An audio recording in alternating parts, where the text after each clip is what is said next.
Iran America जंगबंदी के दौरान Netanyahu की एक और शैतानी चाल। नेतन्याहू इन अमन मुज़ाकरात को और ईरान अमेरिका जंगबंदी को कैसे सबूताज करने की कोशिश कर रहा है। मेरे साथ मौजूद हैं अज़हर अली ख़ान, उनसे बात करते हैं। अज़हर भाई, एक जानिब अमेरिका ईरान एक जंगबंदी सीज़ फायर चल रहा है और दुनिया भर की कोशिश है कि ये सीज़ फायर जो है ना, ये मुकम्मल तौर पर चलता रहे, आगे मामलात सेटल हो जाएं, मुज़ाकरात हो जाएं। लेकिन नेतन्याहू इस दौरान फिर अपनी शैतानी चालें चल रहा है। वो क्या करने जा रहा है? नेतन्याहू के सीने पे सांप उस वक्त से लौट रहा है जब से वो ये देख रहा था कि इस्लामाबाद में एक मुज़ाकरात की बैठक सजने वाली है और उसमें दिफाई पावर, सुपर पावर अमेरिका आ रहा है ईरान से बात करने, और वो भी पाकिस्तान में आ रहा है, इस्लामाबाद में आ रहा है। ये उसको किसी तरह भी हज़म नहीं हो रहा था। अच्छा, और उस सारे प्रोसेस से वो आउट हो गया है। वो अपने आप को एक मेन स्टेक होल्डर समझता था और उसका ये कहना था कि मुझे तो मुँह नहीं लगा रहा कोई, मुझसे तो कोई बात ही नहीं कर रहा, मैं तो कहीं हुई नहीं। उसके बाद से वो ये प्लान कर रहा है और उसकी मुसाद जो उसकी खुफिया एजेंसी है वो ये प्लान करी कि किस तरह हम इन मुज़ाकरात को सबूताज करें। पहले उन्होंने ये कोशिश की लेकिन वो ज़ाहिर है उसमें नाकाम रहे। बहुत पाकिस्तान का एक मौसर हिकमत अमली थी जिस पर उसने काम किया। जब वो ये देखने लगा कि मैं इसको ये मुज़ाकरात पे मैं नहीं कुछ कर सकता, बिगाड़ सकता, तो फिर उसने ये किया कि उसने अपनी इसराइल की काबीना जो थी उससे उसने खिताब किया और उसने कहा कि मैं ये नहीं चलने दूंगा, आप बेफिक्र रहें, आप ये मत समझिएगा कि सीज़ फायर हो गया है और ये सीज़ फायर चलता रहेगा। इन मुज़ाकरात पे मैं नक़ब लगाता रहूँगा, मैं मुसलसल इस जो है वो इस प्रोसेस पे वार करता रहूँगा और इसके लिए आप मुझे टाइम दें। यानी मैं दुनिया का अमन तबाह करता रहूँगा, तबाह करके रहूँगा, चैन से नहीं रहने दूंगा और किसी भी सूरत मुसलमानों को तकलीफ़ में रखूँगा और अमेरिका को मुसलसल उनके पीछे लगा के रखूँगा। ये ट्रम्प कौन होता है ख़ुद से तय करने वाला कि वो सीज़ फायर करेगा या ईरान से बात करेगा? ट्रम्प को भी कुछ नहीं समझता। वो कुछ नहीं समझता। उसने 2 दिन पहले एक अपने टीवी एड्रेस में कहा है कि हम सुपर पावर हैं और मैं सुपर पावर बन के दिखाऊंगा। मैं रीजनल सुपर पावर नहीं हूँ, मैं वर्ल्ड सुपर पावर हूँ। और ये कह के उसने बराह रास्त डोनाल्ड ट्रम्प को चैलेंज किया है, अमेरिका को चैलेंज किया है। और अब इससे जुड़ी बात यह है कि उसकी जो खुफिया एजेंसी मुसाद, अब वो उसको एक्टिव उसने किया है और मुसाद जो है वो इस वक्त पहले भी साबित हुआ है कि वो फॉल्स फ्लैग ऑपरेशंस की जो है वो माहिर है और वो ये देख रही है कि किस तरह से हम ख़ित्ते में जो है वो लोगों को मुख्तलिफ जो मफादात हैं उनको नुकसान पहुँचा सकते हैं, ख़ास तौर पे पीस प्रोसेस को नुकसान पहुँचा सकते हैं। तो अब मुसाद ये प्लानिंग कर रही है, मुख्तलिफ ज़राए से ये चीज़ें सामने आना शुरू हुई हैं कि मुसाद बंदरगाहों को अटैक करने वाली है ईरान की, वो प्लानिंग कर रही है। अच्छा। जी, और ये चूँकि मिलती जुलती धमकी है डोनाल्ड ट्रम्प से कि मैं तुम्हारी बंदरगाहों को निशाना बनाऊंगा अगर तुमने आबनाए हुर्मुज़ की तरफ बात की है। उसकी नाकाबंदी के दौरान उसने कहा था कि मैं ईरानी बंदरगाहों को निशाना बनाऊंगा। तो यानी अगर वो डोनाल्ड ट्रम्प की जो धमकी है उसको सच दिखाने के लिए इसराइल कोई फॉल्स फ्लैग ऑपरेशन करेगा ईरानी बंदरगाहों पर। जी, उसने कहा है कि इस कंट्रास्ट में लें आप इसको डोनाल्ड ट्रम्प के बयान में, तो ये बहुत ही करीब तरीन फॉल्स फ्लैग ऑपरेशन होगा, बहुत ही ज़बरदस्त। यानी आप उसकी इसराइल की नज़र से देखें तो ये बहुत शानदार फॉल्स फ्लैग ऑपरेशन होगा। अगर ईरान की किसी बंदरगाह पे हमला हो जाता है तो उसको दिखाया जाएगा कि अमेरिका ने किया, जैसे पहले इन्होंने कहा था कि ईरान ने सऊदी अरब पे हमला किया, लेकिन वो नहीं किया था। इसराइल ने फॉल्स फ्लैग ऑपरेशन जी, वो मुसाद के रोग एजेंट्स थे, उन्होंने किया था। तो अब वो बंदरगाहों को अटैक करने का प्लान बना रहे हैं ईरान की, और उसको दिखाया यही जाएगा दुनिया को कि अमेरिका ने सीज़ फायर की खिलाफ वर्जी की और अमेरिका ने उनकी बंदरगाहों को निशाना बनाया। इसके जवाब में जब ये हमला हो जाएगा ईरान के पास बहुत ही कम कोई ऑप्शन रह जाएगा कि वो जवाब ना दे। वो क्यों ना दे?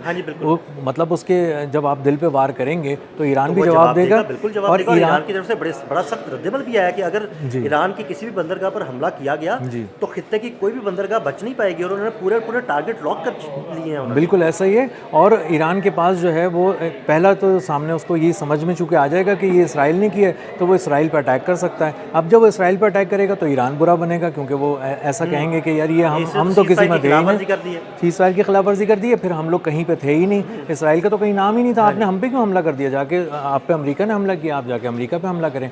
तो यहाँ ईरान को फंसाने की एक बहुत खौफनाक, बहुत भयानक साजिश है जो मुसाद तैयार कर रहा है, नेतन्याहू के कहने पर कर रहा है, और नेतन्याहू ने इसकी बाकायदा यकीन दहानी अपनी काबीना को की है। जब आप इसको मज़ीद फैला के देखेंगे कि अगर ईरान इस तरफ वार नहीं करता तो किस तरफ करता है, तो अगर ईरान को नहीं समझ में आया और किसी भी तरह उसने समझ लिया कि ये अमेरिका ने किया है, अगर अमेरिका पे अटैक कर दिया तो अमेरिका के हवाले से अटैक कर दिया उसने, जिस तरह के पहले भी कहा जा रहा था कि ईरान ने बहुत पहले एक धमकी दी थी और कहा भी था और बहुत ही उसके अल्फाज से वाज़ेह था कि ये चीज़ की जाएगी, वो ये थी कि हम आपकी सरहदों में आ जाएंगे अब करने करने के लिए। अब उसका इसमें क्या, हमने मैंने और आपने एक व्लॉग भी किया जी था बिल्कुल व्लॉग किया था और उसमें हमने बताया था कि कुछ फिजिकल चीज़ें हो सकती हैं लेकिन बहुत सारी वर्चुअल चीज़ें भी हो सकती हैं, कुछ साइबर अटैक्स हो साइबर सकते हैं। अटैक्स हो सकते हैं और बहुत ही कोई डिजिटल वार हो सकता है जो ईरान की जानिब से किया जाए। और अगर ये भी नहीं होता तो आप देखें कि जो रीजनल पोर्ट्स हैं, जो गल्फ़ की पोर्ट्स हैं, जिसको हमने अभी डिस्कस किया एक और व्लॉग में कि वो तकरीबन 10 पोर्ट्स हैं और वो बहुत ही अहमियत की हामिल हैं, जदीद भी हैं और वो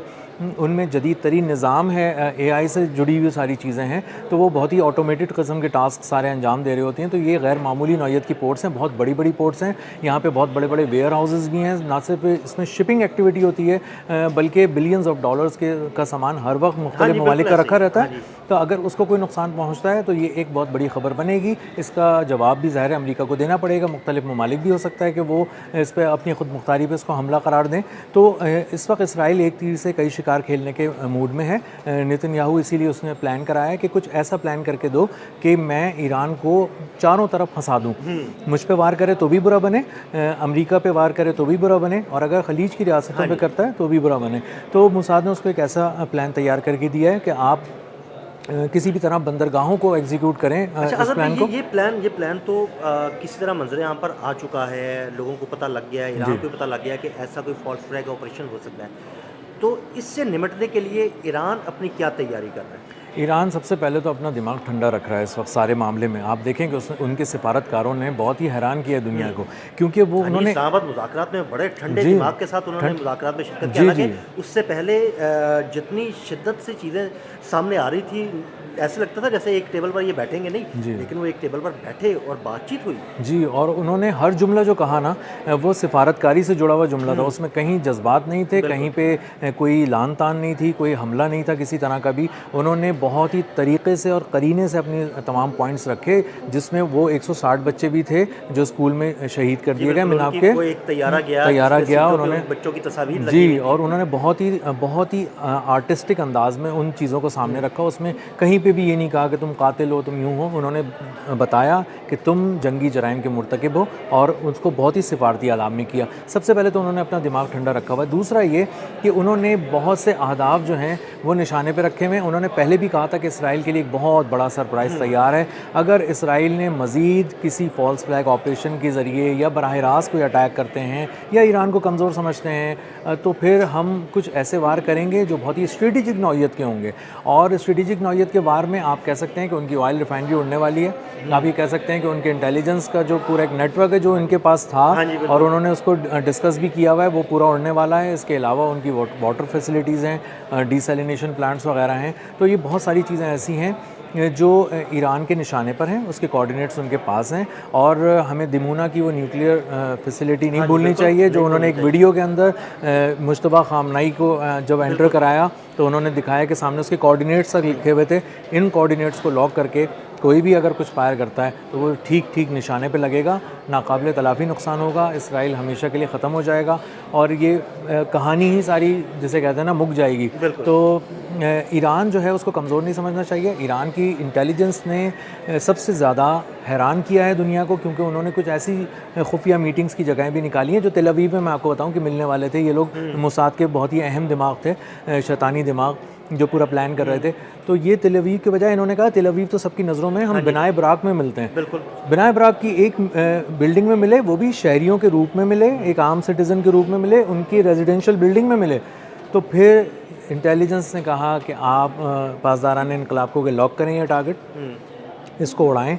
और उन्होंने इतना प्रिसाइजली उड़ाया कि उसी बिल्डिंग की फला फ्लोर पे फला जगह से वही मंजिल वही कमरा जहाँ पर ये मौजूद थे वहाँ मारा। और उन्होंने कहा कि एक नाकाबिले तलाफ़ी नुकसान है, हमने मिटा दिया मोसाद के उन दिमागों को जो दरअसल दुनिया में को जलाने के लिए और तबाही फैलाने के लिए एक जगह जमा थे।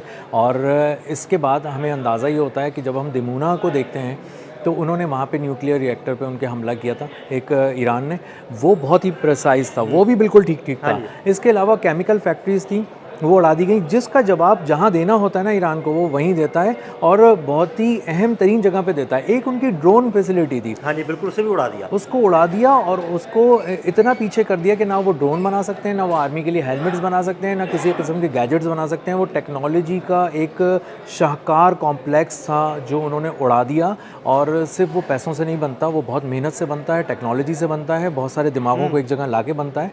उन्होंने ये सारी साजिश हमेशा के लिए ख़त्म कर दी और बुनियादी तौर पे पूरे मशरिक़ वस्ता को बचा लिया और ख़ास तौर पे ईरान को बचा लिया। बहुत शुक्रिया अज़हर भाई ने बड़ी तफसील के साथ इस सारे मामले पर रोशनी डाली। अदील अहमद और अज़हर अली ख़ान को इजाज़त दीजिएगा। अल्लाह हाफ़िज़।